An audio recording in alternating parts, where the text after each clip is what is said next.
le jour où le temps s'est arrêté. Le soleil se leva sur Médine comme il l'avait fait tant de fois auparavant. Pourtant, ce matin-là, l'air semblait plus lourd, comme si la ville entière retenait son souffle. Les ruelles étroites, habituellement animées par les salutations et les pas pressés des croyants, étaient plongées dans un silence inquiet. Quelque chose d'immense venait de se produire, quelque chose que les cœurs refusaient encore d'accepter. Le prophète Mohammed, le messager d'Allah, celui qui avait transformé un désert de croyance éparse en une communauté unie par la foi, venait de quitter ce monde. Le choc de l'impensable. La nouvelle se répandit lentement, presque timidement, comme si les mots eux-mêmes craignaient d'être prononcés. Certains compagnons refusèrent d'y croire. Comment le prophète pouvait-il être mort, alors que la révélation avait illuminé leur vie, alors que sa présence semblait éternelle? Oumar ibn al-Khattab, connu pour sa force et sa détermination, se leva dans la mosquée, l'épée à la main, déclarant avec une voix tremblante que quiconque dirait que le prophète était mort serait puni. Pour lui, Muhammad n'était pas mort, il s'était simplement absenté, comme Moïse l'avait été avant de revenir vers son peuple. Ce déni n'était pas de la rébellion, mais l'expression d'un amour trop grand pour être contenu. La parole qui ramena la clarté. Abu Bakr as-Siddiq, le compagnon le plus proche du prophète, entra dans la maison d'Aïcha. Il souleva doucement le voile qui couvrait le visage du messager d'Allah et posa un baiser sur son front. Les larmes coulèrent, mais son cœur resta ferme. Il sortit ensuite vers la mosquée, où la confusion régnait encore. D'une voix calme mais puissante, il prononça des paroles qui allaient marquer l'histoire à jamais. Aux gens, celui qui adorait Muhammad, qu'il sache que Muhammad est mort. Mais celui qui adorait Allah, qu'il sache qu'Allah est vivant et ne meurt jamais. Puis il récita le vers. Verset du Coran rappelant que Muhammad n'était qu'un messager, comme ceux qui l'avaient précédé. À cet instant, la réalité frappa les cœurs. Les compagnons comprirent que la foi ne s'était pas éteinte avec la mort du prophète, elle venait d'entrer dans une nouvelle phase, plus difficile, mais tout aussi déterminante. Une communauté sans son guide. La disparition du prophète laissa un vide immense, non seulement spirituel, mais aussi politique et social. Pendant 23 ans, chaque décision majeure avait été éclairée par la révélation et la sagesse prophétique. Désormais, la communauté devait apprendre à avancer sans cette guidance directe. Les heures qui suivirent furent marquées par des questions urgentes. Qui dirigerait les musulmans? Comment préserver l'unité fragile de la Oumma? Que deviendrait la révélation désormais achevée? Ces interrogations n'étaient pas théoriques. Elles étaient vitales. L'Arabie, récemment unifiée sous la bannière de l'islam, était entourée de tribus prêtes à se détacher dès que l'autorité centrale faiblirait. La réunion secrète de Saqifa. Alors que la famille du prophète et certains compagnons s'occupaient de ses rites funéraires, un événement discret mais décisif se déroulait ailleurs à Médine. Les Ansars, les habitants de Médine qui avaient accueilli l'islam et protégé le prophète, se réunirent à Saqifa Bani Saïda. Leur intention n'était pas de semer la discorde, mais de garantir que la communauté ne sombre pas dans le chaos. Ils estimaient que leur rôle dans la protection et l'établissement de l'islam leur donnait une légitimité pour diriger. Lorsqu'Abu Bakr, Oumar et Abu Ubaïda apprirent cette réunion, ils s'y rendirent immédiatement.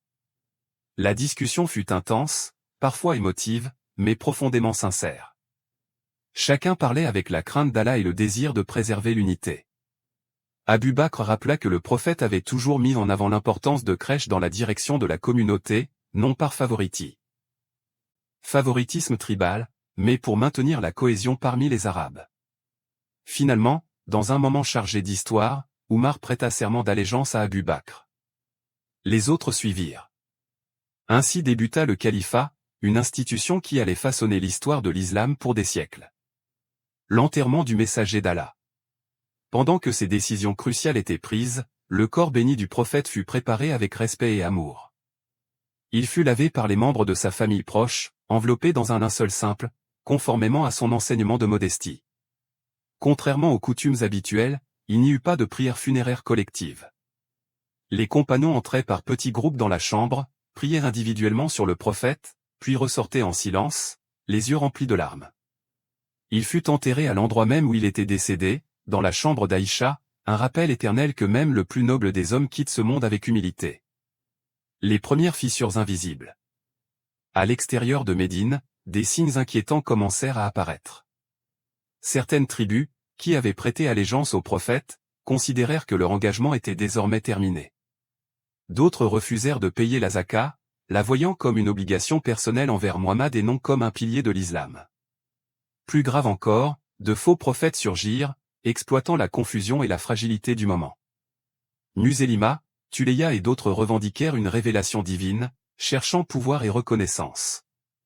Abu Bakr, désormais calife, se retrouva face à une responsabilité écrasante. Beaucoup lui conseillèrent la prudence, suggérant de temporiser pour éviter des conflits internes. Mais Abu Bakr comprit une chose essentielle, si l'islam reculait sur un seul de ses principes, l'édifice entier risquait de s'effondrer. Une fois mise à l'épreuve. Dans les nuits silencieuses de Médine, Abu Bakr priait longuement, cherchant la guidance d'Allah. Il savait que chaque décision serait scrutée par l'histoire. La communauté était comme un navire privé de son capitaine, affrontant une mer agitée. Pourtant, au cœur de cette obscurité, une lumière subsistait. Les paroles du prophète, le Coran, et l'exemple qu'il avait laissé formaient une boussole infaillible. L'islam n'était pas une foi dépendante d'un homme, mais une vérité destinée à traverser le temps. Cette première épreuve après la mort du prophète n'était que le début. Des guerres, des sacrifices et des choix douloureux attendaient la Oumma. Mais c'est dans ces moments de crise que les chapitres cachés de l'islam commencèrent à s'écrire, loin des regards, dans la sincérité des cœurs et la fermeté de la foi. Les guerres de la foi et le serment inébranlable. La mort du prophète Muhammad n'avait pas seulement laissé un vide spirituel. Elle avait ouvert une période où la foi serait testée comme jamais auparavant.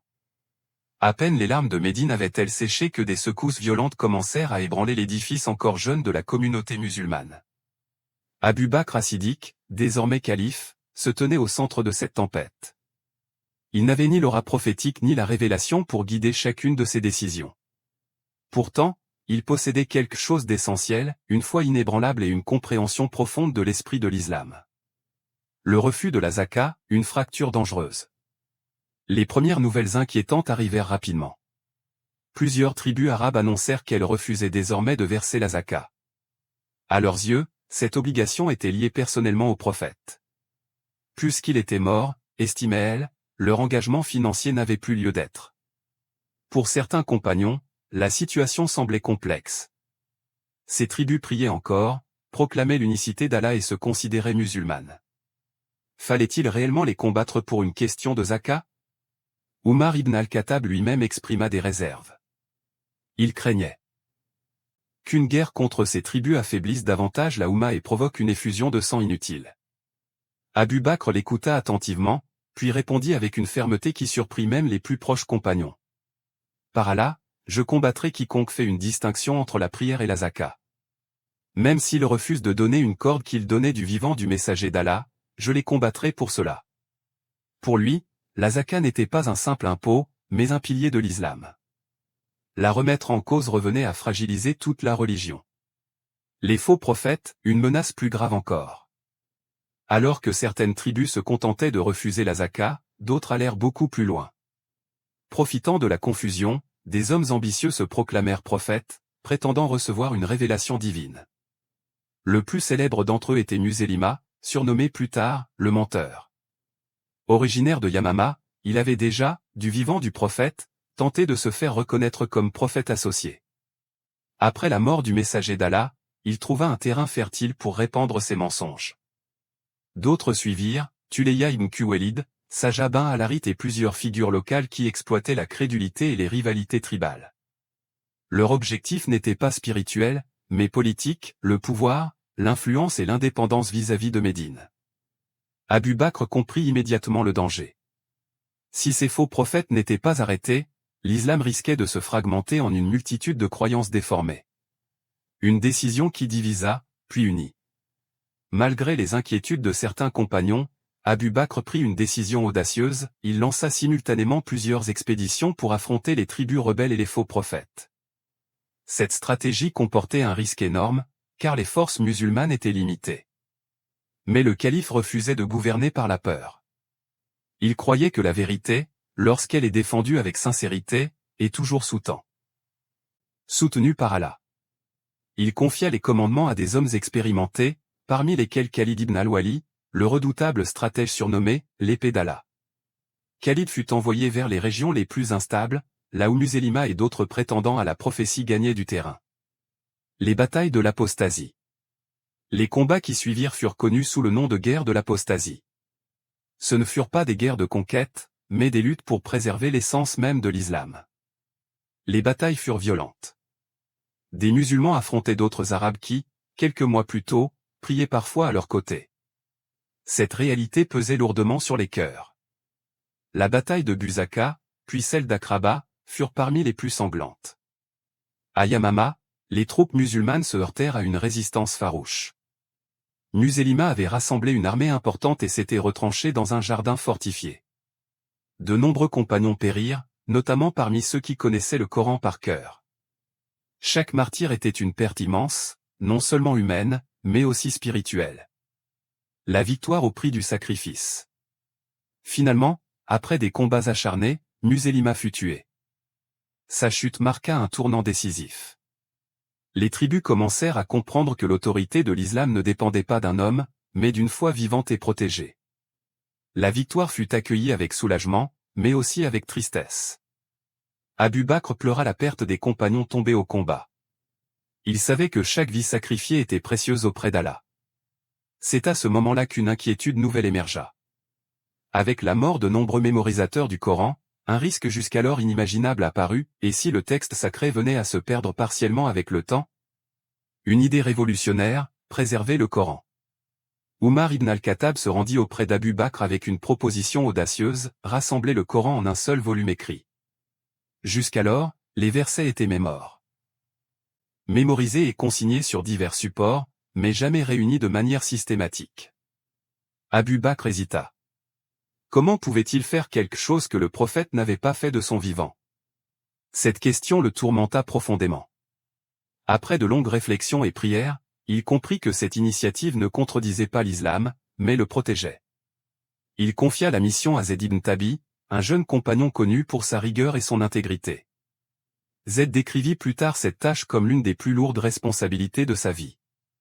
Chaque verset devait être confirmé par plusieurs témoins, à la fois par écrit et par mémorisation. Rien ne fut laissé au hasard.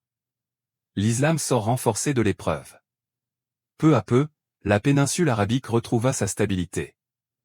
Les tribus rebelles se soumirent à nouveau, non par contrainte aveugle, mais par reconnaissance de la force morale de l'islam. Abu Bakr, malgré un règne court, avait accompli l'impensable.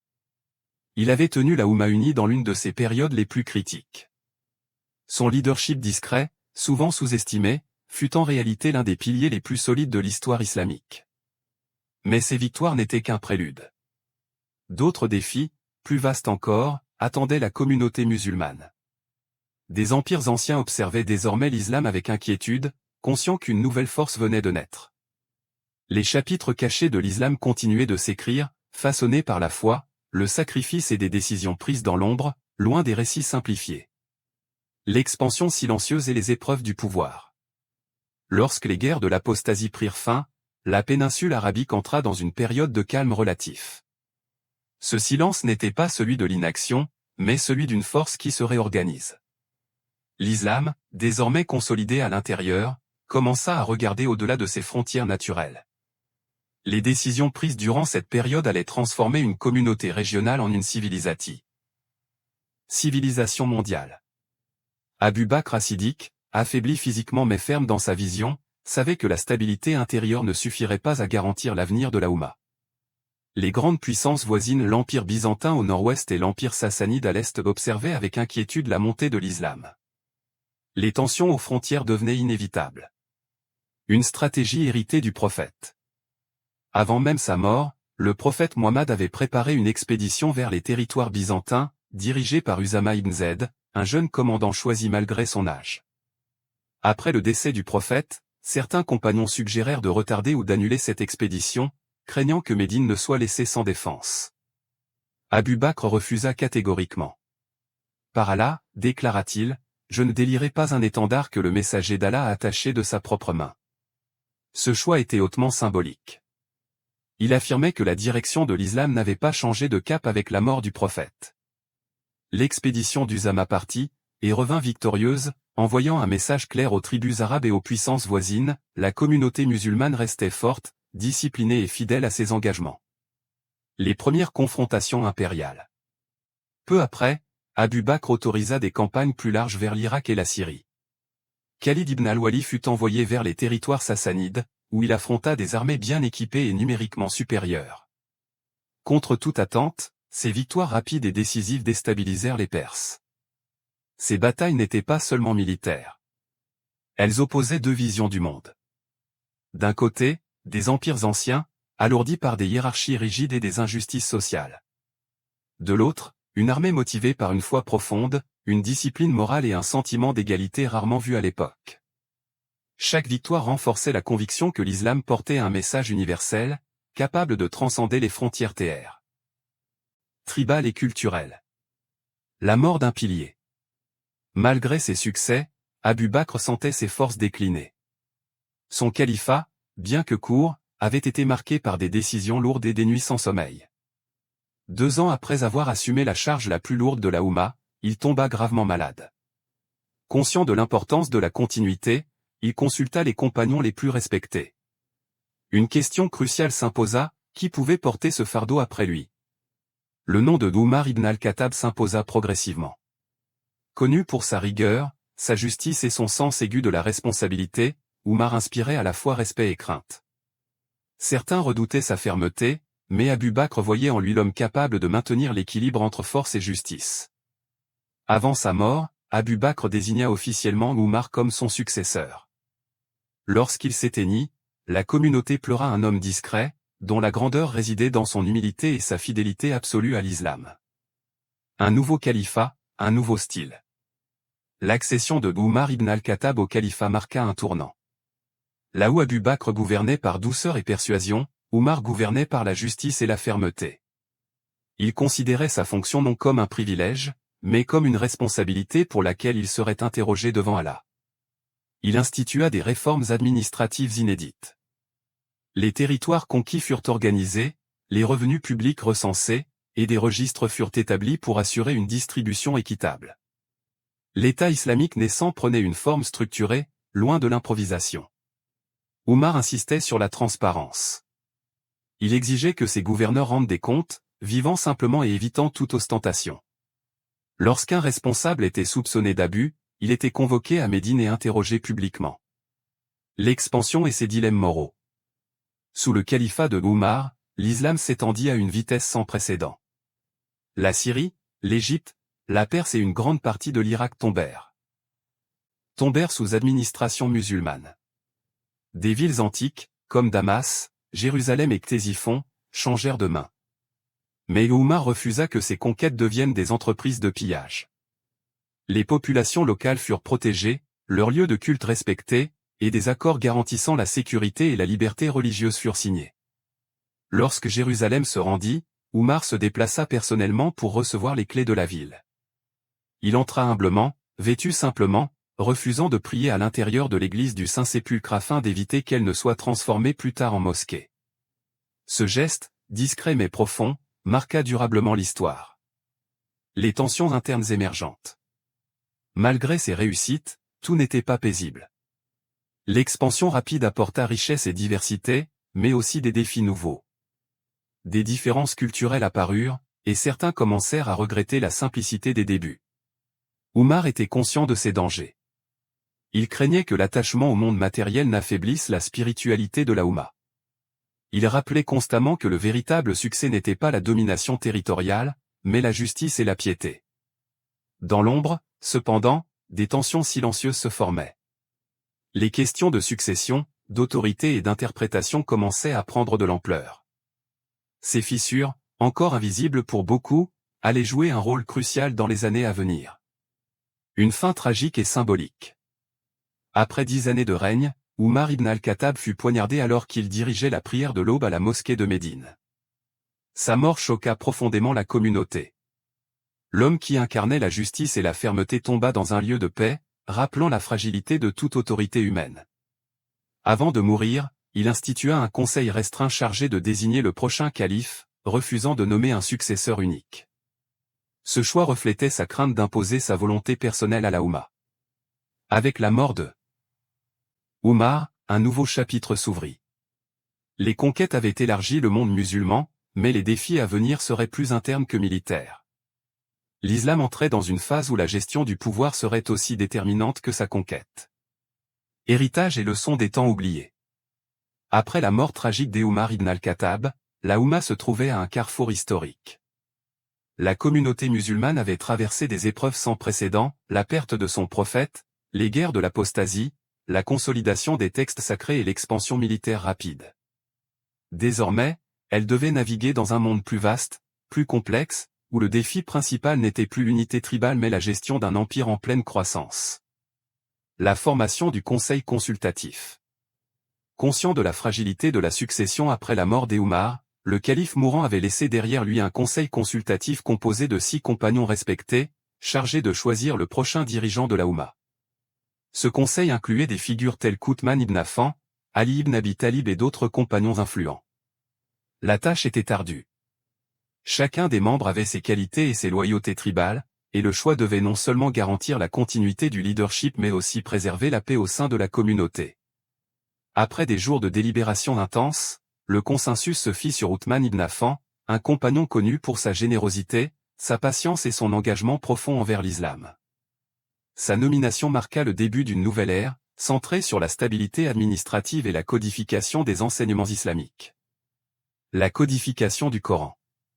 L'un des accomplissements majeurs de cette période fut la compilation définitive du Coran sous la supervision d'Othman ibn Affan. Bien que le processus ait commencé sous Abu Bakr, la croissance rapide de l'islam et l'expansion géographique soulevaient un risque de divergence dans la récitation. Othman prit donc une décision cruciale, réunir toutes les copies existantes et établir un texte unique standardisé. Il envoya des copies autorisées dans toutes les provinces, ordonnant que toute divergence soit éliminée. Cette mesure, bien qu'audacieuse, permit de préserver l'intégrité du message prophétique pour les générations futures. Les défis internes. Mais le règne d'Othman ne fut pas exempt de difficultés. Avec l'expansion de l'empire, de nouvelles tensions apparurent. Les provinces éloignées réclamaient davantage d'autonomie, et certains gouverneurs furent accusés de favoritisme envers leur clan. Les critiques, parfois injustes, parfois fondées, commencèrent à se multiplier. La Oumma se retrouva confrontée à une réalité qu'aucun des premiers califes n'avait connue, le défi de gouverner un empire vaste et diversifié, tout en restant fidèle aux principes de justice et d'équité enseignés par le prophète. La montée des tensions. Les tensions culminèrent dans certaines régions où la corruption et l'injustice furent perçues comme des menaces à l'intégrité de l'islam. Des révoltes locales éclatèrent, notamment en Égypte et en Irak, remettant en question l'autorité centrale. Othman, conscient de l'importance de maintenir l'unité, tenta de dialoguer avec les contestataires et d'envoyer des réformes administratives. Cependant, sa patience et sa tolérance furent interprétées comme de la faiblesse par certains, ce qui nourrissait un mécontentement latent. L'assassinat d'Othman et ses conséquences. Le conflit atteignit son paroxysme lorsqu'Othman fut assiégé à Médine et assassiné par un groupe de rebelles. Sa mort plongea la Oumma dans une crise profonde.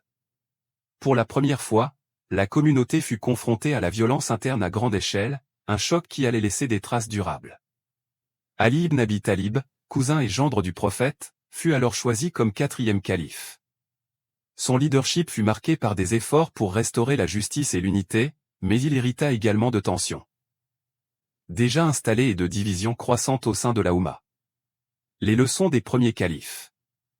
L'histoire des 4 premiers califes Abu Bakr, Oumar, Othman et Ali révèle une réalité rarement racontée dans les récits simplifiés, la survie et la consolidation de l'islam après le prophète ne furent jamais automatiques.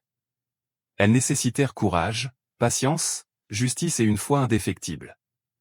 Ces hommes furent confrontés à des décisions impossibles, des guerres, des complots et des tensions internes, mais leur engagement envers Allah et le message prophétique permit à l'islam de perdurer et de s'étendre au-delà de la péninsule arabique. L'expansion de l'islam et son impact. Grâce à leur leadership, la Oumma s'étendit sur des territoires immenses. La culture, la science et le savoir se développèrent progressivement dans ces nouvelles régions. Des villes comme Kufa, Bassora, Damas et Fusta devinrent des centres d'apprentissage et de spiritualité. Cependant, l'expansion apporta aussi son lot de défis. la gestion des divers peuples et cultures nécessitait une approche équilibrée entre la fermeté et la compassion. Les premiers califes durent constamment naviguer entre autorité et justice, montrant que le leadership dans l'islam n'est pas seulement politique, mais profondément moral. L'héritage spirituel. Au-delà des batailles et des gouvernances, les leçons de ces chapitres cachés résident dans la persévérance de la foi. Les compagnons et califes nous rappellent que l'islam n'est pas dépendant d'un individu, mais que sa force réside dans la fidélité à Allah, l'unité et la justice. Même face aux crises internes, aux complots et aux divisions, la communauté musulmane a survécu et prospéré grâce à la guidance divine et à l'engagement sincère de ses leaders. Ces histoires, souvent oubliées ou peu racontées, montrent la complexité et la profondeur de l'islam après le prophète. Une communauté consciente de son humanité. Les premières décennies après la mort du prophète furent marquées par des succès extraordinaires, mais aussi par des tragédies et des erreurs. Les leaders musulmans ont dû apprendre à concilier humanité et responsabilité, justice et pragmatisme, foi et politique. Ces chapitres cachés nous enseignent que la véritable grandeur d'une communauté réside dans sa capacité à affronter l'adversité, à corriger ses erreurs et à rester fidèle à ses principes, même lorsque la pression extérieure et intérieure devient écrasante. Conclusion. Les histoires méconnues après la mort du prophète Mohammed révèlent un islam vivant, confronté à ses propres limites humaines, mais guidé par une lumière divine. Chaque décision des califes, chaque bataille, chaque réforme administrative ou religieuse, a contribué à bâtir une oumma capable de traverser les siècles. Ces chapitres nous rappellent que l'islam ne s'arrête pas à l'histoire des prophètes. Son véritable héritage réside dans la persévérance de ses fidèles, dans l'intégrité de ses leaders et dans la sagesse acquise par l'expérience. Comprendre ces histoires, c'est comprendre la profondeur de l'islam et la résilience de sa communauté. Ainsi se terminent ces chapitres cachés, mais leur enseignement demeure vivant. Il nous invite à réfléchir sur la responsabilité, la justice et la foi, et à nous rappeler que chaque génération est appelée à préserver et à enrichir l'héritage du prophète avec courage et sincérité. The End.